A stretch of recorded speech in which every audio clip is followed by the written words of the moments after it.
Hey, everybody. Welcome to episode 28 of Duke's Download. I decided to take a little hiatus around the election, just let things cool down a little bit. But obviously, I'm so thrilled that Joe Biden has won, and we have a lot to be excited about. So I'm really thrilled and excited about where our country is going to go over the next few years. Today, we have a great guest, Charlie Carver, who not only is a great actor, but has done some amazing social justice work that I'm really, excited and grateful for. He just sent me a request, so let's see. Hold on. Now.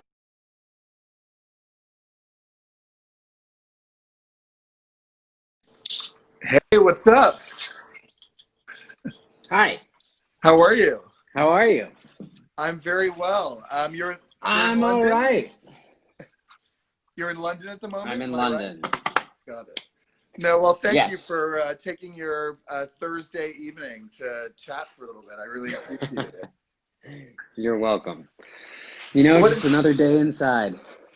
Well, I was going to ask you, of course. I mean, I was thinking about how crazy it is that the last time we saw each other in person was, I believe, at the Midsummer Night's Dream party, which was 3 years ago. Oh And to my think that God.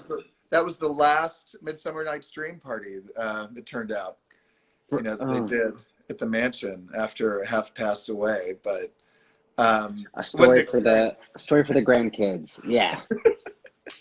Exactly. But I was just thinking, God, I mean, I kind of miss those days, when we could have parties. It's gonna be weird, right? Like trying to shake this out. I think that the as soon as it's like totally responsible to do so, I think the parties and the dancing and all of that will actually be necessary, not because we get to do it again, but just to like, ugh, this is rough. Anybody Well, who's telling you otherwise is full of crap. But yeah. no, absolutely. And no, I mean, I'm curious, like, what life has been like for you. I mean, I know you said you've been in London, and I know, am I right Mhm. that they're under a new curfew there or new lockdown measures? Yeah, there's a lockdown here, and then I'm funnily enough, I'm staying in an apartment. I'm here for work, but I'm right in the middle of the city. I'm like right in central London, so it's been kind of strange. I've been perched up here, not really engaging, just to keep everybody else safe at work. And I don't know, it doesn't seem like the right thing to do. But yes, now there's a lockdown, and the city is so quiet. There's nobody on the street. Thankfully, there's great food to order in. But yeah, it is like, wow, it could be anywhere really. Am I wrong, or is your brother there too? Yeah, thank gosh. Yeah, he's right below me in an apartment downstairs. So a lot of family time. Is he working on, without, I don't know how much you're able to disclose about the project you're working on, but is he involved in it too, or is he just there hanging out as Yeah, well? yeah, no, we're doing it together, which is it's really fun. We haven't worked together in 4 years or so, and every once in a while something comes in and you're like, "Oh, yeah, that would be a twin thing. That sounds great." So this is one of those things. Super That's so exciting. cool. And so, like, you're actually working, literally, like shooting at the moment, or are you doing? Okay, got it. And Hmm. when did that begin? During the COVID thing did you start? We They're s- probably one of the first projects to start, working, and especially scripted. I know they've been doing like non-scripted stuff, but yeah, I don't know how much I'll be able to talk about it, but we had just started rolling in February, and then things started escalating in terms of COVID by March, and production shut down, and then everybody kind of went home and did their own thing. And I think we were one of the first scripted productions back. So I've been here since August. Um, and I like, so I guess what I will say is that it's really encouraging to see how this business or this project has adapted. The safety measures in place and the level of confidence and morale moving forward, like, is so strong. So there was certainly a hiccup in having to take a couple months off, but yeah, things are good, and it gives me hope about how all of us collectively in whatever lane we occupy can kind of adapt to this moment. And think it would be Totally. okay. And what has it been like? It was, I know, and I admire how outspoken you are about politics. And I was just looking at your Twitter feed this morning and the John Ossoff video. But like, what has it been like watching the results? Because I was in Mexico up until yesterday. I just, I hadn't been out of LA since January. So I decided to take a little break and see some friends who live there. But even just the week I was gone, watching it from afar was kind of a surreal experience. What has it been like for you Yeah, over it's there? been strange. Because if circumstances were different, I so many circumstances, right? Like if COVID didn't kind of endanger folks gathering or knocking doors to doors, I don't know. And if I weren't here, I would have wanted to have felt more directly involved in the election and getting out the vote. And yeah, there's a sense of powerlessness and distance, like being across an ocean, going like, oh my God, what is happening back home? But I'm so grateful that Biden won. There were some fireworks and stuff, and I got on the back of a rickshaw. And other than that, it's been pretty low key. But yeah, Well, did you? I saw. I think didn't you post a picture of you and your brother? Like, we're socially distant, staying in our place, but we're celebrating yeah, over here. and there's no one out on the streets, but a rickshaw seemed pretty reasonable, so it was us hanging in the back. No, absolutely.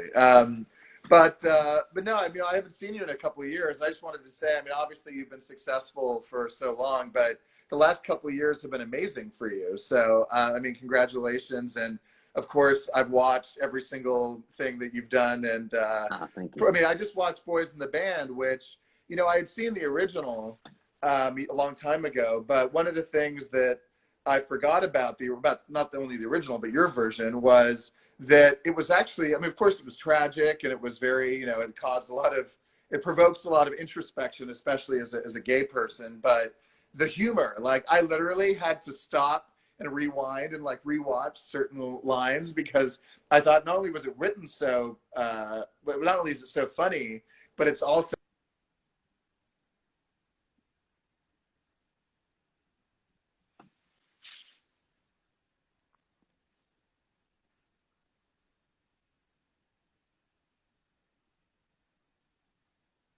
how the film version came about. I know, broad Uh, question, I know. the evolution. Do you mean of the story itself, or of well, the kind of Well, revival that we all did? like, I mean, I know, like just the impetus of how you got involved in the stage version and then how you got involved in the film version as well. Yeah, I got involved just having done a table read. They were reading a couple different versions of it in New York, and I think I've kind of been living between New York and LA for the past 3 or 4 years, or claiming to. A man of no nation, I don't know. And so I said that I was available for a table read in New York when in fact I was in Los Angeles, and it got confirmed, and I was like, oh fuck, get me in a taxi and I have got to get to New York City. Landed in New York, did the table read, just had the best time and this like instant simpatico with everyone in the room. Um, and yeah, most of that cast from the table read set and then moved into rehearsals a couple months later in LA, and then there we were in New York on stage. And that was great. I mean, we had so much fun. I think we knew would be because it was opening night was in May. It was going to be a summer run. It was one of the only new shows up on Broadway, and Pride happened in June, and it's this famous gay play, and we knew it was going to be a fun thing to get to do together, but we did not anticipate at all like the outrageous amount of energy that came to us from the house every single night. Every single night was like a party. I mean, the first 5, 10 performances were trying to calibrate, like, how do we not kill these beautiful laughs that Mark Crowley wrote for us, but at the same time keep the thing moving, keep the show Mm-hmm. going? Because yeah, I think the first couple of shows we added like 20, 25 minutes of run time to the thing just Wow. because of the dynamic with the audience. Wow. Um, and then from there, like, I'm just so happy for Mark. Like, we all went into the Tonys not really expecting anything out of that, and then the show won the Tony, and then at that point I think, or shortly thereafter, now I have to to think about it. Ryan announced that we would get to do the film, which was icing on the cake. It was just, I've spent I spent all three of my last birthdays with those guys, and I couldn't think of a better way to spend it, because it was just such a cool thing to do, to work with a group of people that you love and to transpose an experience from one medium to another in such a clean way. Like, what an opportunity as an actor to just learn so much in such a cozy environment. I watched the featurette, or the short documentary that you guys did about the making, and to see the dynamic between you and Mort, like the think about the generational sort of aspect of it. I mean, was Boys in the Band something that you were familiar with before, and like what was that like, sort of getting involved and sort of in depth into the whole story? Yeah, I was familiar with it. I was familiar with it in that I went to a performing arts high school, and every semester, were we on semesters or quarter? I don't remember. But we did like a monologue showcase, and I remember I was sort of figuring out my identity at the time, and was just looking through every script in the library, like what would a gay play be? And of course, one of the first things you come across is Boys in the Band. And I picked it up, went, I don't get it. I don't get it, but I know what it is. Like, there it was categorically in my brain. And yeah, I think it is one of those sort of touchstones of, I don't know, the gay experience of knowing that story, and then having the first time that you see the original movie, or maybe you see like a community production of it somewhere, and you remember it the first time that you've seen it, and you understand its significance. But it was certainly, like, I don't know, very different getting to do it. Like, I didn't necessarily know if I was right for the part, just because the cowboy is supposed to be, or traditionally has been, like, very tall and very big, and I'm, kind of average height and stuff like that. So I just felt like I had to compensate. But it turned out to be such an interesting experience, like, just bringing myself to it. I mean, yeah, So you did. I have friends texting me telling me to spit out my gum. I don't have gum in my mouth. Thank you very much. There's like something stuck in my teeth though. Excuse me. Well, you can't see it. I probably can't see it from here. So, but no, I mean, I can only imagine. I mean, I kind of dabbled in acting when I was younger, but one of the things that I sort of I'm just not. It's for me anyway. It's so nerve wracking, and I can only imagine, like, especially stage. I mean, had you done stage before? Was that like a challenging experience? Or what was it like for you to do? And it's not an easy, obviously, it goes without saying, it's not an easy play to do. It's very nuanced, and I mean, it must have been kind of a exciting, challenging experience. Yeah, I don't know if I would. It's completely different than what I had been doing. I hadn't done theater since high school and college, but it's what I wanted to do. I mean, I wanted to do experimental theater in New York, and then, I don't know, had some sort of battle with a high school teacher and expectations everywhere, and went, no, screw that. I'm going to Los Angeles and I'm going to figure this out. It's fun. Stage it's fun. It demands a certain level of focus and sustained sort of attention and energy, but the one thing where you get to be in control as an actor. So many times, on the one hand, it's really great to be able to trust a director and editor when you're on screen, but so many times you'll see a performance and how it's cut together, and you'll go like, oh God, did they miss that thing I was doing when I was listening, or did they miss that thing that I was doing when I was acting, just because you have to favor a different angle or what have you. And that can be kind of devastating, but at the same time, it's in service of telling the story Mm-hmm. as best as possible. And on stage, like, if the ball drops or something goes wrong, there's nobody there to pick it back up other than the other actors. And that is kind of electrifying to get to do. And I think also is something, there's an exchange that happens in that kind of tension between the actors and the audience, and you can't replicate that. That's the magic of a live performance, whether that's theater or music or dance or any of those things that we all miss doing. Mm-hmm. Mm-hmm.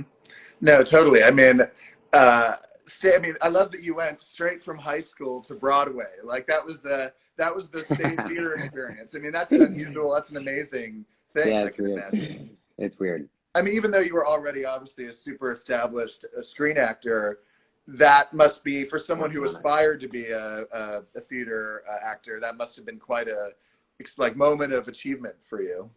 Oh yeah, huge, huge childhood dream come true. And on that stage, pretty not lost on me, like pretty wild, pretty Yeah. remarkable. No, Very happy. totally.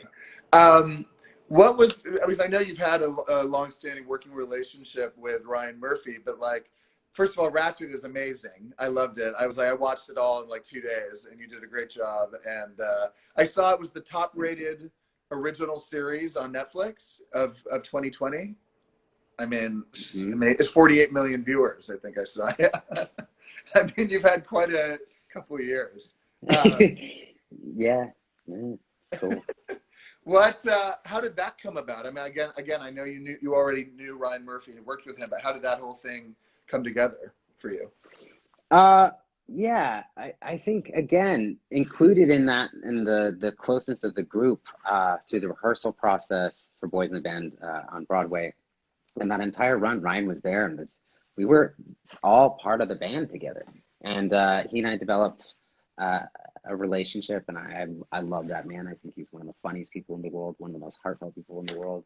And Andrew Rannells and I, at the end of the run, decided to do a house swap because Andrew needed to be in LA on short notice and have somewhere to live. And I didn't know what I was going to do. I had no plans for the fall and kind of wanted to spend more time in New York. And we did a house swap. We call it the holiday. And Ryan just invited me to dinner one night. And there we got to talking about this project that was in development and kind of just shooting the shit. And all of a sudden he asked if I wanted to be involved. And I was like, oh my God, okay. I've never had an offer like that before of like, you got this, where you don't have to audition, which is awesome because it's this vote of confidence. But at the same time, you're like, oh my God, what if I it's up, you know? And so it just went from there. And then some sort of conversations, but there was a lot of creative freedom about what the role would be like for me and what I wanted to do with it. And yeah, I'm happy with how that turned out. I think the show's just what a great thing to be released during this year, you know, just popcorn, crazy entertainment when, you know, we need it. We all need it right now. Oh, I think it's actually one of the best things. I mean, like my roommate and I were sitting there watching it going, I think this actually, for us, we were like, I think this might be the best thing Ryan's ever done. Like, because it's so, I mean, not only so for so many reasons, but also like the cast. I mean, you, Judy Davis, I mean, Sarah obviously is, I mean, like the The cast is cast just, is sick. yeah. The cast is amazing. It's kind of I mean, like, especially as like a gay, I mean, Judy Davis, I mean, I've always loved her, and she was so perfect in that role. I mean, all of it. I mean, like, it was just so quirky, and like, I thought it was so perfect, and I really, I Thank you. mean, it was on so many levels. I really think it was one of Ryan's best shows. You know, when did you shoot that? Like, how long before was it? I'm That always was wondering, like, actually, yeah, with all these shows that like are just like The Undoing with Nicole Kidman, I was watching it wondering, I wonder when all these shows that are just premiering like now, like when they were all shot, like whether some of them were finished before, whether some of them like, you know, were shooting during when things, so like when did you guys wrap on yeah, that? it's always, you know, there's never a clear answer to that. And it can be, it's what was sort of magical about it for me is that I shot these two things back to back. So that was last year. Ratchet was in the late winter into the spring, I guess even early summer, and then Boys in the Band. I wrapped on Ratchet, and the next day went to Boys in the Band, Oh which my was God. no, it's great. I mean, again, like a huge learning experience, and I knew I knew a lot of the crew, the what would be the film crew from working on Ratchet at Boys in the Band, and I obviously knew the cast and a lot of the creative team from Boys in the Band from New York. So it was like, oh, here I am in completely familiar territory. But yeah, to have those then get released within a week and a half of each other this fall was like, you can't, you kind of can't plan that or ask for that. But it's neat when it lines up, because sometimes it does. Sometimes you'll shoot something, 2 years ago, and then it will get released kind of when you don't want it Right. to. Um, yeah, Yeah, you it's can it's control. nice. You can't control the release date a lot of the time. No, Yeah. Yeah. no. Where did you shoot Ratchet? Because I mean, the visuals were obviously incredible, but like, where did that Yeah, take place? there was a unit that went up to Big Sur in Carmel, I see. but no, for the most part, it was shot in LA at Fox, and Oh, okay. those sets, like, they look huge on screen, and that's because they were. I've never walked into a soundstage and seen an interior like, holy crap, the hallway and the big kind of lobby of the state hospital were massive, massive, massive sets, and the details too, like the floors were all sort of hand lacquered and intentionally uneven to give you that, the look of what they would have been able to accomplish in the 1940s, as opposed to now with, Hmm. I don't know, power tools with like a belt sander or polisher or something like that. So everything just felt super, super authentic, and that makes the work all the easier, because I bought it from the moment I walked in. Hmm. No, I mean it was unbelievable. No, so I was like, how much? I was like, I mean, obviously the Big Sur was amazing, but I was like, where was some of these scenes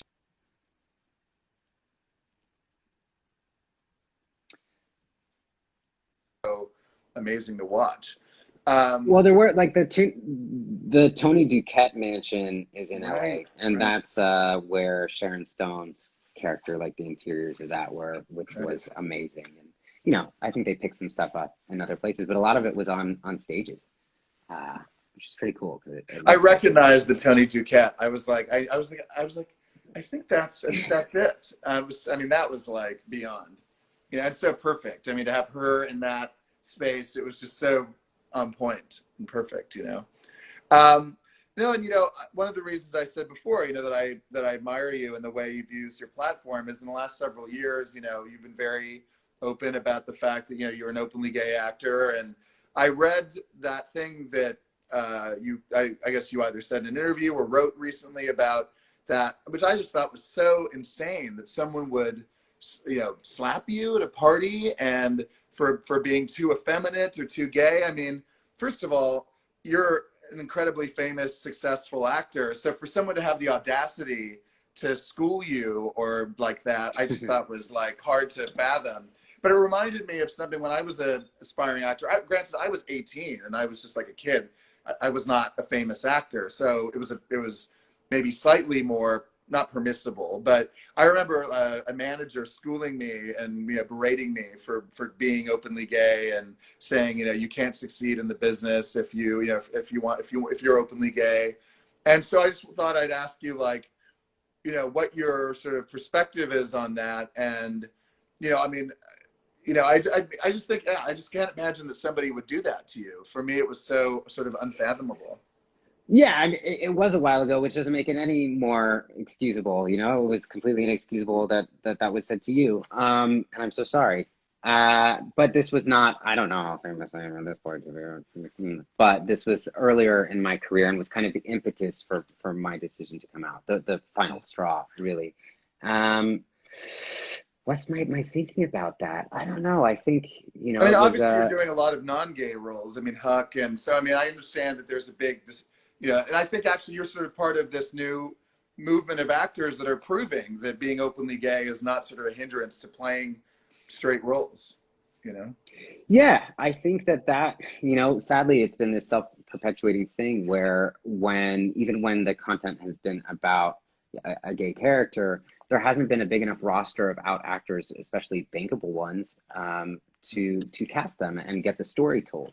And when there aren't enough rosters of out actors to tell those stories, what roles are left to out actors to play, and therefore, like, I don't know, it's self-perpetuating in that the people who should more than anyone else be telling these stories, stories of their own community, have no access to the um, sort of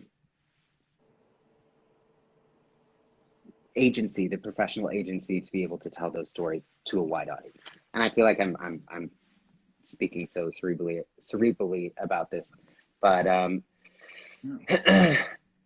What would I say? I would say things are changing, but they're only changing because more folks have come out. And, you know, that also stands on the back of more gay stories having been told. You look at something like, I'll use Brokeback Mountain as an example, even though those actors weren't gay folks, that story did so much to combat homophobia, not only to audiences around the world, but also within the industry about what is what is considered premium content, what is awards worthy, what is awards eligible.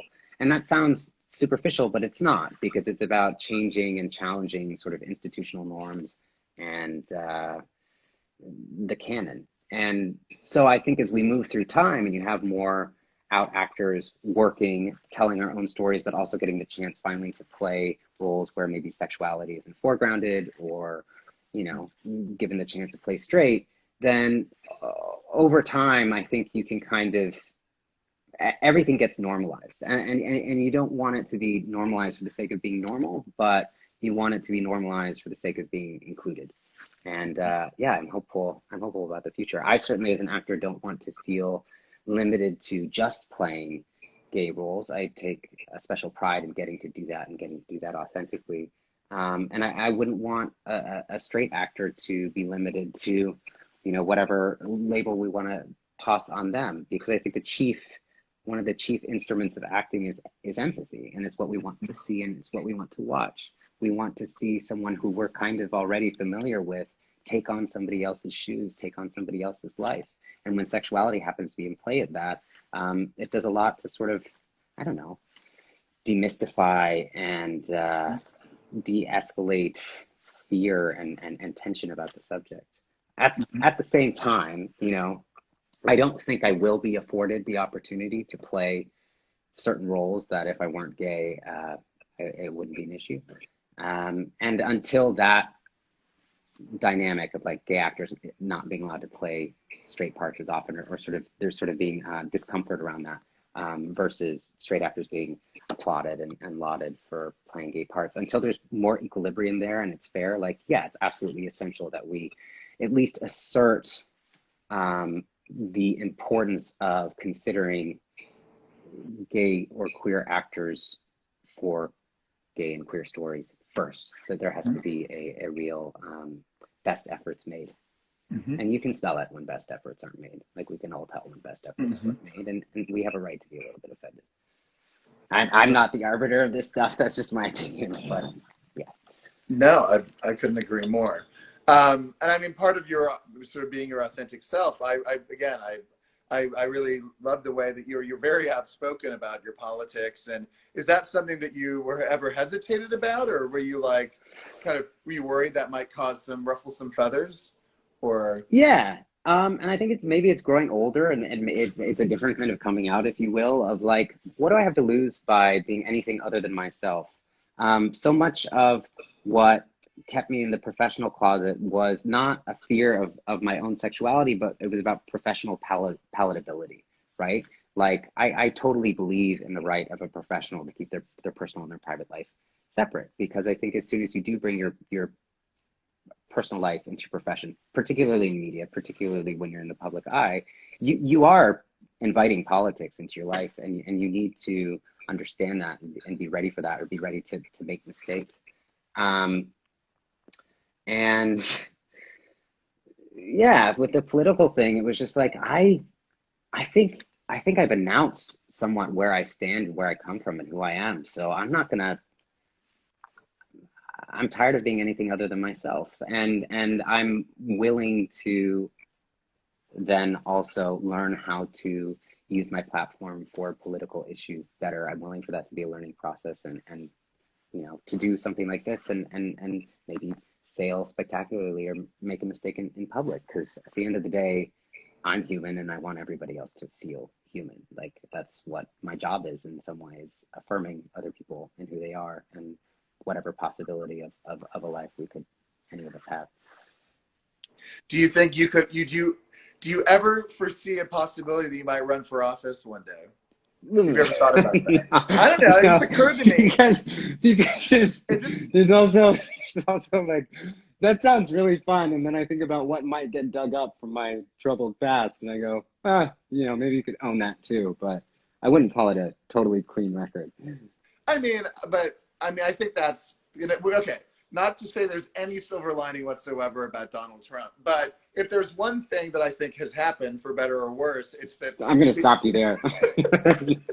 We need to, if anything, like, I understand charisma and the place of charisma in politics, but there's in my opinion, there's an overemphasis on that in American politics. Like, I think it is any public figure's job right now to redirect attention to all of these amazing organizers and activists and who are like, need to be celebrated, and who I guarantee live much cooler lives and are doing much more important things than I am. I've been fucking talking to my house plant, and it's not mine, for 3 months, waiting to get powder on to go say a couple of lines. Like, I can't tell you, you shouldn't be looking to me for guidance about how to participate in the world. Like, I hope, sorry, I'm ranting a little bit, but I just go like, yes, maybe Donald Trump has opened up the gates of hell for more people who are in the public eye to try and run for office. Not that it hasn't been done before, but like, shut Pandora's box, Mm-hmm.